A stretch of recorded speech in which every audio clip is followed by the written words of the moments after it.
Hello, traders. FX Pip Collector here. Today is Friday, November 7th, and this is my analysis for the Euro Yen, and we're on the daily time frame to start with.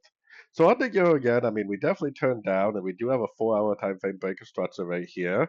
So we definitely would probably be looking for shorts right now, but I do think we need to be a little bit cautious about our shorts because there is a very, very good likelihood eventually the daily time frame is going to go up to this next Fibonacci level because most big turns in the market do happen at Fibonacci levels, and this is definitely not a Fibonacci bounce right here, meaning that we may just end up being in a pullback to the daily time frame uptrend. So keeping that in mind, going down to the 1 hour time frame, I would continue to look for shorts. I got my Fibonacci retracement just on the last impulsive down. We are turning down pretty hard right here.